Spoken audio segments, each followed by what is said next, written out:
Halo, selamat pagi Bapak Ibu. Jumpa lagi di English Chamber.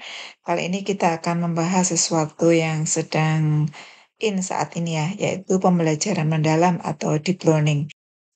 Ini merupakan bagian satu dari dua video yang saya siapkan untuk membahas pembelajaran mendalam atau deep learning. Kita akan mulai dengan definisinya dulu ya, secara singkat menyampaikan bahwa pembelajaran mendalam atau nanti kita singkat PM gitu ya, merupakan pendekatan yang memuliakan ya, dengan menekankan pada penciptaan suasana belajar dan proses pembelajaran berkesadaran atau mindful, bermakna atau meaningful, dan mengembirakan atau joyful melalui olah pikir, olah hati, olah rasa, dan olahraga secara holistik dan terpadu.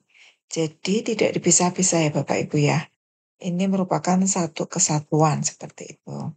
Kemudian nanti di pembelajaran mendalam atau PM ini akan ada beberapa hal yang perlu diperhatikan ketika merancang dan melaksanakannya. Yang pertama adanya dimensi profil lulusan yang harus kita kembangkan baik di intra, ekstra, maupun pembiasaan ya. Jadi, dimensi profil lulusan. Di sini ada 8 Bapak Ibu ya.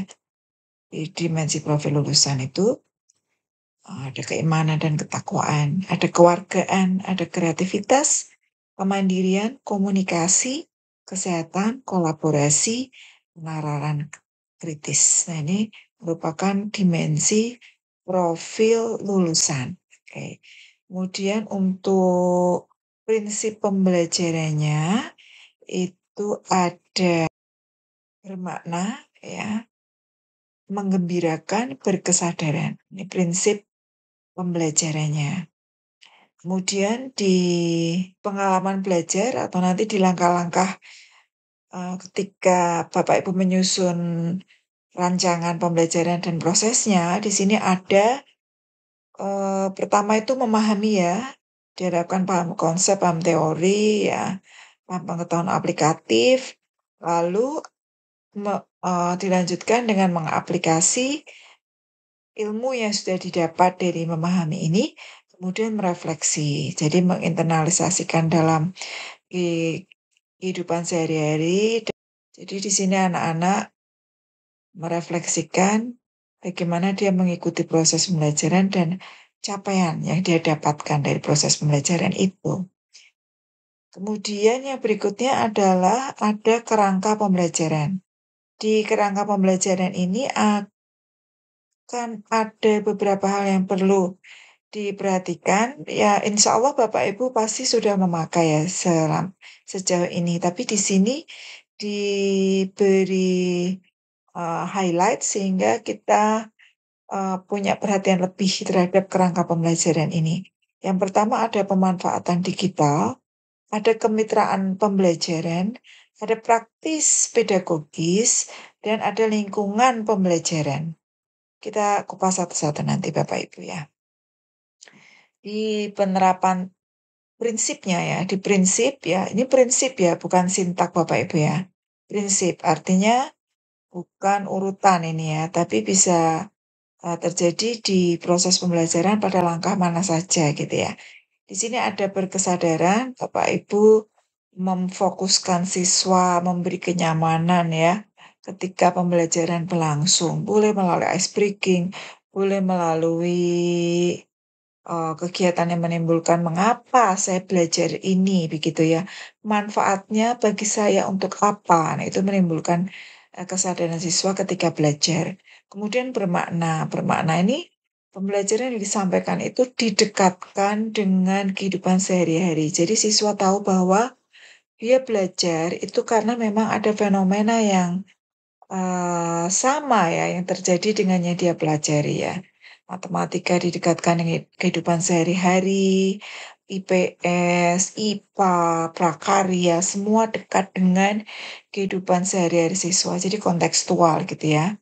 Kemudian ada keterkaitan dengan pengalaman sebelumnya. Jadi dia ketika sudah punya pengetahuan tertentu atau pengalaman tertentu, bisa ditarik ya ketika, eee, s sedang melakukan pembelajaran yang sedang berlangsung gitu ya dengan Bapak Ibu guru gitu.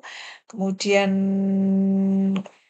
kebermanfaatan tadi sudah, lalu keterkaitan dengan bidang ilmu lain ya, sangat bisa ya mengaitkannya. Misalnya pembelajaran bahasa Inggris terkait tax report itu bisa dikaitkan dengan IPA yang keanekaragaman hayati misalnya ya. Lalu ada sinematografi di informatika itu bisa dikaitkan juga dengan seni budaya pada tari misalnya. Nah, itu bisa dikaitkan Bapak Ibu. Kemudian pembelajar sepanjang hayat ini menimbulkan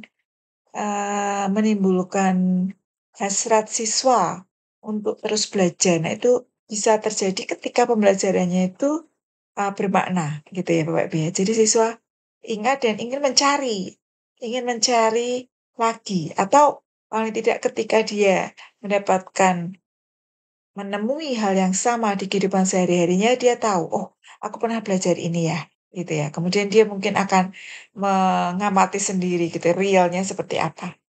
Kemudian menggembirakan, menggembirakan ini, peng lingkungan pembelajaran yang interaktif ya, desain pembelajaran itu menggembirakan ketika anak-anak tuh terlibat secara penuh gitu Bapak Ibu ya. Jadi jangan sampai ada ruang-ruang di mana anak-anak, eee, bisa memanfaatkan waktu untuk hal yang lain selain dari topik yang sedang Bapak Ibu bahas. Nah, kalau ada terjadi seperti itu berarti, belum mengembirakan ya, belum terlibat secara penuh gitu ya.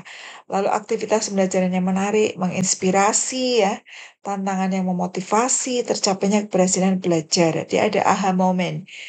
Eee, ketika sedang belajar anak itu bisa menemukan, "Oh, maksudnya ini toh," gitu ya, atau oh, ternyata dulu itu saya begini, ternyata tuh karena ini, ya, itu aha moment ya.